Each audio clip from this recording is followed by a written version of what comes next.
The vaccine is coming out soon. I won't be talking about it, but I will tell you about the company behind it.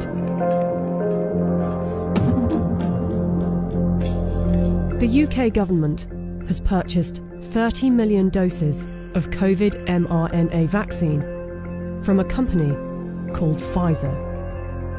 The vaccine is due to be delivered in November, with the potential of 100 million doses by the end of the year and 1.3 billion doses next year.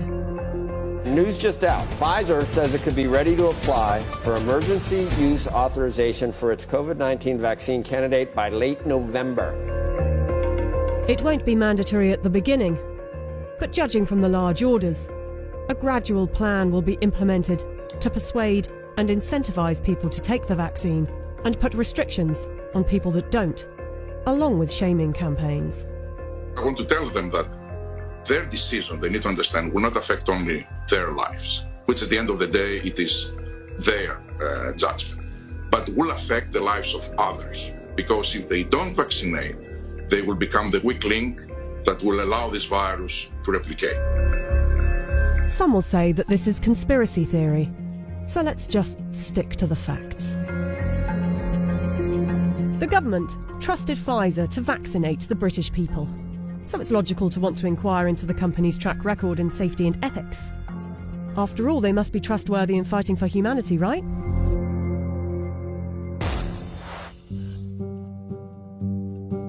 Pfizer made itself one of the largest pharmaceutical companies in the world by purchasing its competitors and through aggressive marketing tactics.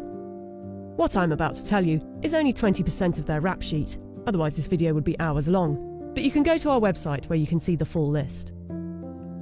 Pfizer received the biggest criminal fine in US history as part of a $2.3 billion settlement with federal prosecutors for mispromoting medicines and for paying kickbacks to compliant doctors. Pfizer pleaded guilty to misbranding the painkiller Bextra by promoting the drug for uses that were not approved by medical regulators. In the 90s, they were involved in defective heart valves that led to the deaths of more than 100 people. The company had deliberately misled regulators about the hazards. The company agreed to pay $10.75 million to settle Justice Department charges. Pfizer also had a class action suit with a $60 million settlement over Resolin, diabetes medication, that resulted in patients dying from acute liver failure, said to be caused by the drug. In the UK, they have been fined nearly £90 million by the UK's competition watchdog for unfair pricing to the NHS after hiking up the cost of an anti-epilepsy drug by 2,500%, charging the taxpayer an extra £48 million than the actual price, which is $2 million per year. Buying competitors and mis-selling drugs weren't the only factors in making them the giant of a company they are. Their special relations with doctors and medical professionals has also helped. In 2004, Pfizer's subsidiary agreed to pay $430 million to resolve criminal charges that it paid physicians to prescribe its epilepsy drug, Neurontin, to patients with ailments for which the medication was not approved. In 2010, a federal jury found that Pfizer committed racketeering fraud in its marketing of the drug. Pfizer disclosed that during a 6-month period the previous year, it had paid $20 million to some 4,500 doctors and other medical professionals for speaking on the company's behalf.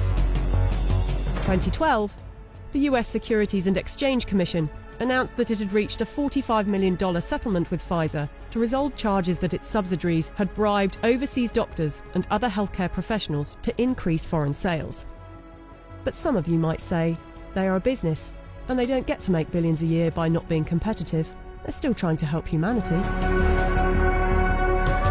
Pfizer was sued in a US federal court by Nigerian families who accused the company of testing a dangerous new antibiotic called Trovan on children without parents' consent and using their children as human guinea pigs. A panel of medical experts concluded that Pfizer had violated international law, and the company agreed to pay $75 million to settle the lawsuits in Nigerian courts.